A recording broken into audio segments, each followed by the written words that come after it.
Hi, my name is Shikhar Garg and I am doing a video on poverty measurement in India.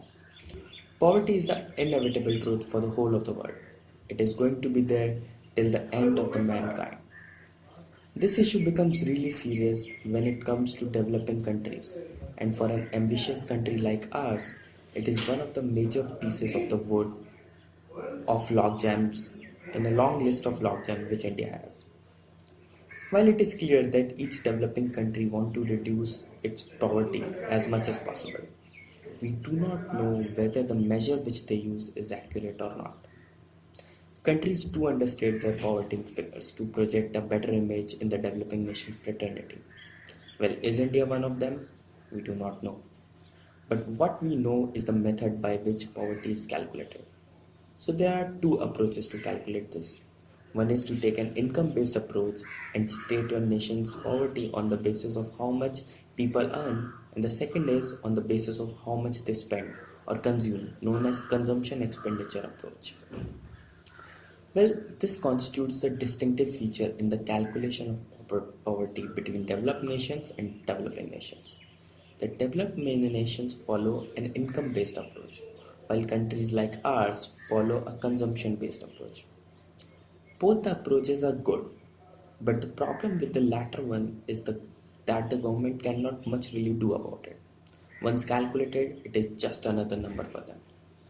Poverty ratio has come down, of course, but the exact number of poor has not really changed much. But an income-based approach extends its arm to unemployment and illiteracy. Well, in which government can ensure by taking some actions in this direction. Now, let's see how poverty has been measured in our country. Currently, we follow the method proposed by Rangarajan Committee, and before that, the Tendulkar Committee. The Rangarajan expert group has gone back to the idea of separate poverty line baskets for rural and urban areas. Unlike the Tendulkar Committee, which took urban poverty as a given and used it as the common basket for rural and urban households. In defining the consumption basket, separating the poor from the rest, the new expert group took the view that it should contain a food component that satisfied certain minimum nutrition requirements, as well as some normative level of consumption expenditure for essential non-food items like education, clothing, convenience, housing, rent, etc. Besides the residual set of behaviorally determined non-food expenditure. The introduction of norms for certain kinds of non-food expenditure is an innovation. In the absence of any other normative criteria, the median fractile class expenditures were treated as the norm.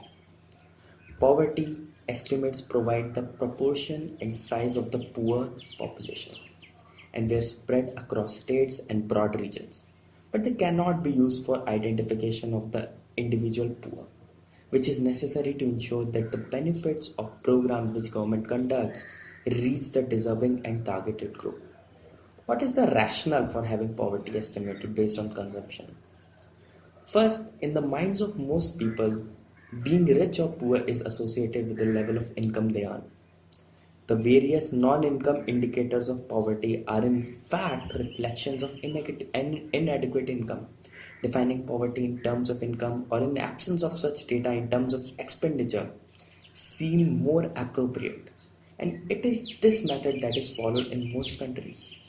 Second, historically, the number of identified poor based on successive BPL censuses in rural area has differed widely from measured poverty.